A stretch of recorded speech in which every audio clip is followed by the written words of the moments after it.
Let's catch up with Nationals Senator for Queensland and former Resources Minister Matt Canavan. He joins us tonight from his home state of Queensland. But Matt, there's a fascinating story to talk to you about because you've been kicking up a stir in New South Wales in the Hunter Valley around coal mines there. Now, under Labor's climate policy to get their emissions down, they have this safeguards mechanism. The government's had it in the past too, effectively forcing big emitters to reduce the amount of CO2 that they emit from their operation. But you've managed to get Labor MPs to promise coal mines will be exempt.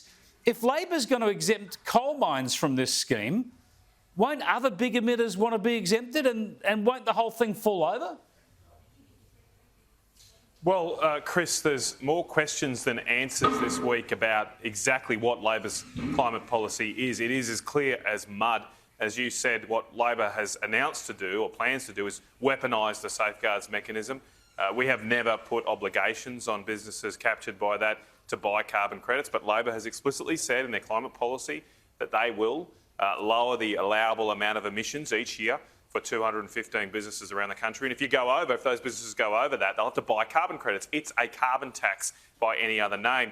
And in the Hunter Valley, there are 17 businesses down there that will be hit by this tax. They employ 10,000 people, so 10,000 jobs at risk in the Hunter Valley.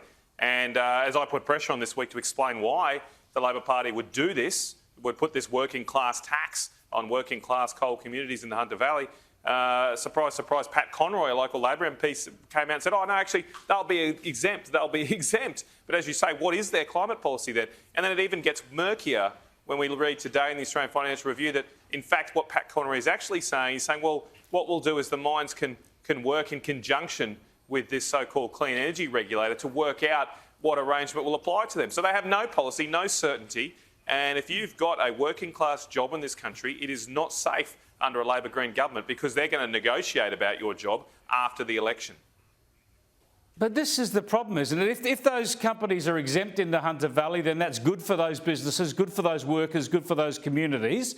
But Labor's left-wing supporters in the city will go nuts because it's creeping back from their emissions reductions targets. And surely other businesses will want similar treatment. It just seems like a shambles.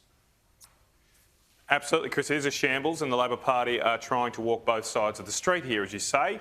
They have Chris Bowen walking around the city saying he's going to tax these 215 businesses. He'll tax the big polluters. And they've got others up in the Hunter Valley saying, no, it's all going to be right, you're exempt. It gets even stranger when you think actually on this list of businesses include almost all our nation's iron ore mines over in Western Australia. So this is a carbon and mining tax mutant child that the Labor Party is trying to sneak in here at this election. And, OK, so if the coal mines over in Queensland and New South Wales are getting some kind of special treatment that's not quite clear yet, why are the iron ore mines getting taxed as well? And I know, speaking to my WA friends today about this, they're scratching their heads and wondering what it means for them. Keep in mind too, Chris, that this carbon tax, this new form of carbon tax from the Labor Party, also would apply to our nation's last two oil refineries. We don't need that right now in these uncertain times. Why would you put a burden on our last two oil refineries? And if you think the price of petrol is high now, wait till you get a Labor Green government that jacks it up more with a carbon tax. Yeah, just very quickly, there's a report out today, though, also that says going to net zero by 2050 is going to cost 500,000 jobs in this country and $270 billion.